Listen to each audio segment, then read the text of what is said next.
செய்திகளை தெரிந்து கொள்ள பிரபாஸ் கதவம் சேனலை சப்ஸ்கிரைப் பண்ணி பெல் ஐகானையும் கிளிக் பண்ணிக்கோங்க. முதுநிலை நீட் தேர்வு ஒத்திவைப்புக்கு முதலமைச்சர் மு.க. ஸ்டாலின் கண்டனம் தெரிவித்துள்ளார்.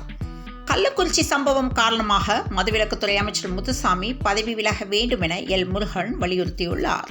தமிழக மீனவர்களை விடுவிக்க மத்திய அரசு நடவடிக்கை எடுக்க வேண்டும் என துரை வைகோ வலியுறுத்தியுள்ளார்.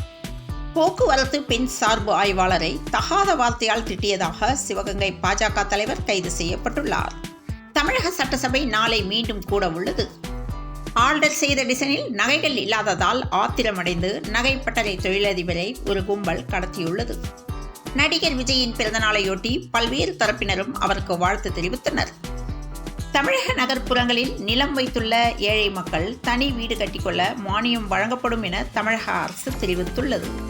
நீலகிரி மாவட்டம் ஊட்டியில் நிலவும் இதமான காலநிலையை அனுபவிக்கவும் இயற்கை காட்சிகளை கண்டு ரசிக்கவும் வெளி மாவட்டங்கள் வெளி மாநிலங்கள் மட்டுமின்றி வெளிநாடுகளில் இருந்தும் சுற்றுலா பயணிகள் வந்து செல்கின்றனர். நீட் தேர்வை கண்டித்து திமுக மாணவர் அணி சார்பில் நடைபெற இருந்த ஆர்ப்பாட்டத்தை தள்ளி வைத்துள்ளதாக அறிவிக்கப்பட்டுள்ளது. கள்ளச்சாராய விற்பனையில் ஈடுபடுவோர் ஓராண்டு குண்டர் தடுப்பு சட்டத்தில் கைது செய்யப்படுவர் என கள்ளக்குறிச்சி மாவட்ட காவல் கண்காணிப்பாளர் எச்சரிக்கை விடுத்துள்ளார். நீட் தேர்வு முறைகேட்டில் ஈடுபட்டதாக 17 பேரை தகுதி நீக்கம் செய்யப்பட்டதாக தேசிய தேர்வு முகமை அறிவித்துள்ளது. தனியார் வேலைவாய்ப்பு முகாமில் மாற்றுத்திறனாளிகளுக்கு பணி ஆணையை திருவள்ளூர் கலெக்டர் வழங்கினார். திருச்செந்தூர் கடற்கரையில் 5 சவரன் தங்கச் செயினை பக்தர் தவறவிட்ட நிலையில் கடல் பாதுகாப்பு குழுவினர் தேடி கண்டுபிடித்த சம்பவம் நெகிழ்ச்சியை ஏற்படுத்தியுள்ளது. ராகுல் காந்தி எங்கே என்று கள்ளச்சாராய் விவகாரத்தில் நிர்மலா சீதாராமன் சரமாரி கேள்வி எழுப்பியுள்ளார். கள்ளக்குறிச்சி சாராய வேட்டைக்கு சென்ற 7 போலீசார் மாயமாகியுள்ளனர். விக்கிரவாண்டி இடைத்தேர்தலில் போட்டியிட அளித்துள்ள வேட்புமனுக்கள் மீது நாளை 24ஆம் தேதி பரிசீலனை நடக்கிறது.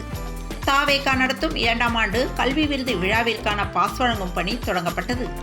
குடிக்காதே என்று சொல்ல முடியாது, மிதமாக குடி என சொல்லலாம் என கமலஹாசன் கருத்து தெரிவித்துள்ளார். சாலைகளில் மாடுகளை தெரியவிட்டால் கடும் நடவடிக்கை என நெல்லை மாநகராட்சி எச்சரிக்கை விடுத்துள்ளது.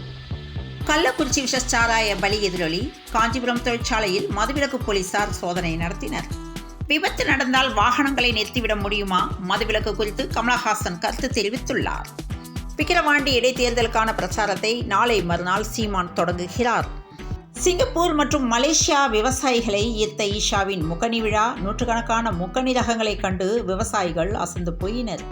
மருத்துவ படிப்பிற்கு மாநில அரசே நுழைவுத் தேர்வு நடத்தி மாணவர் சேர்க்கையை நிரப்ப வேண்டும் என டாக்டர் G.R. ரவீந்திரநாத் தெரிவித்துள்ளார். மீனவர்கள் கைதுக்கு கண்டனம். ஒரு நாள் அடையாள வேலை நிறுத்தம் என ராமேஸ்வரம் மீனவர்கள் அறிவிப்பு வெளியிட்டுள்ளனர். நீட் PG தேர்வு ரத்து திட்டமிடல் இல்லாமல் மாணவர்களை அலைக்கழிக்கும் ஒன்றிய அரசு என அமைச்சர் மா. சுப்பிரமணியன் தெரிவித்துள்ளார். முதுநிலை நீட் தேர்வு ஒத்திவைப்புக்கு தமிழக தலைவர்கள் கண்டனம் தெரிவித்துள்ளனர். சென்னை தண்டையார்பேட்டையில் திடீரென தீப்பற்றி கார் எரிந்ததால் பரபரப்பு ஏற்பட்டது. கருணை மதிப்பெண் வழங்கப்பட்ட விவகாரத்தில் ரத்து செய்யப்பட்ட 1563 பேருக்கு நீட் மறுதேர்வு தொடங்கியது. உதகையில் பூத்து குலுங்கும் வண்ண ரோஜாக்களை காண சுற்றுலா பயணிகள் குவிந்துள்ளனர். நிர்மலா சீதாராமன் குறித்து கவிஞர் இனியவன் சர்ச்சை பேச்சு. DGPக்கு தேசிய மகளிர் ஆணையம் நோட்டீஸ் அனுப்பியுள்ளது.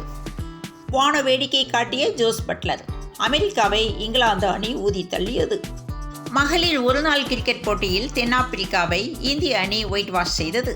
மேற்கு திசை காற்றின் வேக மாறுபாடு காரணமாக தமிழகத்தில் இன்று ஒரு சில இடங்களிலும் புதுவை மற்றும் காரைக்கால் பகுதிகளிலும் இடி மற்றும் மின்னலுடன் கூடிய லேசானது முதல் மிதமான மழை பெய்ய வாய்ப்பு உள்ளதாக சென்னை வானிலை ஆய்வு மையம் தகவல் தெரிவித்துள்ளது. தொடர்ந்து இணைந்திருங்கள் பிரபாஸ் கதவம் செய்திகளுடன். மீண்டும் மற்றொரு செய்தியில் சந்திப்போம். வணக்கம்.